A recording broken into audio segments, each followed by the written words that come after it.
नमस्कार, निशानेबाज में आप सभी का स्वागत है। मैं हूं आपके साथ सिमरन मिश्रा।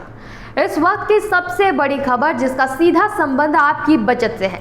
देश के सबसे बड़े बीमाकर्ता LIC पर अडानी समूह में 33,000 करोड़ रुपए के बड़े विवादास्पद निवेश का आरोप लगा है।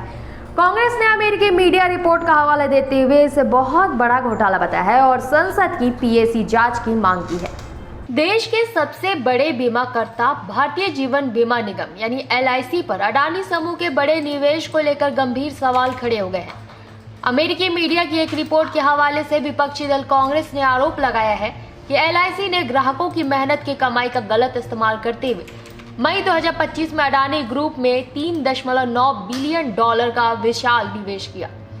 ये निवेश ऐसे समय में किया गया जब गौतम अडानी का समूह पहले से ही भारी कर्ज और घूसखोरी के आरोपों का सामना कर रहा था।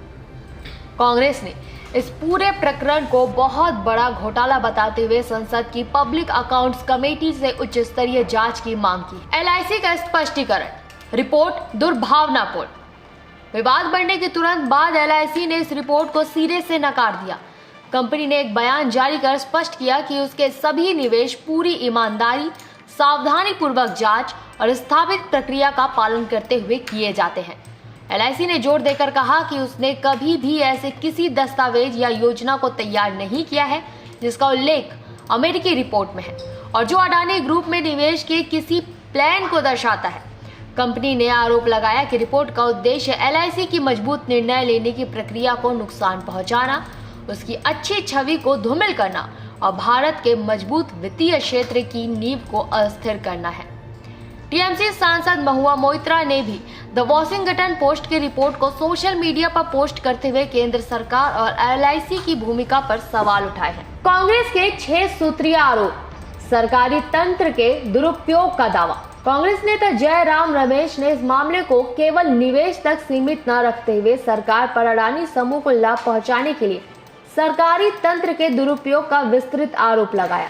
उन्होंने 6 मुख्य बिंदु सामने रखे जो एक संगठित प्रयास का दावा करते हैं। सरकारी एजेंसियों का दुरुपयोग, ED, CBI और इनकम टैक्स जैसी केंद्रीय जांच एजेंसियों का इस्तेमाल करके निजी कंपनियों पर दबाव बनाया गया ताकि वे अपनी मूल्यवान संपत्तियां अडानी समूह को सस्ते दामों पर बेचने के लिए मजबूर हो जाए। राष्ट्रीय संपत्तियों का निजीकरण, हवाई अड्डों और बंदरगाहों जैसी महत्वपूर्ण राष्ट्रीय संपत्तियों को धांधली करके बेचा गया जिससे केवल अडानी समूह को फायदा हुआ। विदेशी सौदों में मदद, भारत की कूटनीति का अनुचित इस्तेमाल किया गया ताकि पड़ोसी देशों में अडानी समूह को बड़े बड़े ऊर्जा और इंफ्रास्ट्रक्चर कॉन्ट्रैक्ट मिल सके। कोयले की महंगाई का खेल, अडानी समूह ने सेल कंपनियों का इस्तेमाल करके कथित तौर पर महंगा कोयला आयात किया। इसे मनी लॉन्ड्रिंग का नेटवर्क बताया गया।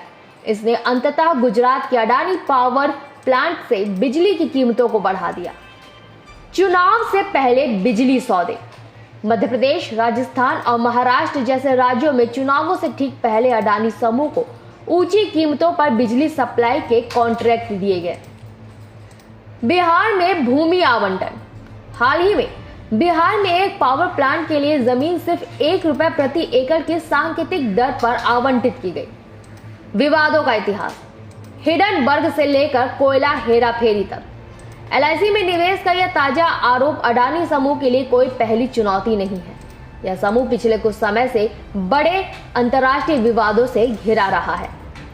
हिडनबर्ग रिसर्च के आरोप, जनवरी 2023 में अमेरिकी शोध फर्म हिडनबर्ग रिसर्च ने ग्रुप पर मनी लॉन्ड्रिंग और शेयर मैनिपुलेशन जैसे गंभीर आरोप लगाए थे।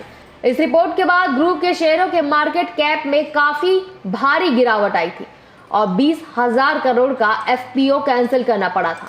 सुप्रीम कोर्ट ने मामले की जांच के लिए एक 6 सदस्यीय कमेटी भी गठित की थी।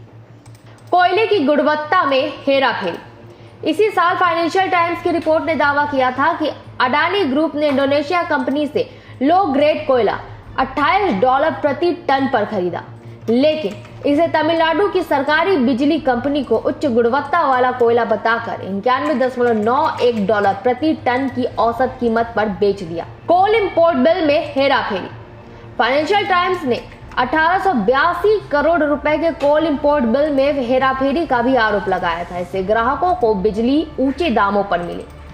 इन तमाम आरोपों और विवादों के बावजूद गौतम अडानी एशिया के दूसरे सबसे अमीर व्यक्ति बने हुए हैं, जिनकी नेटवर्थ 6.22 लाख करोड़ रुपए बताई जाती है।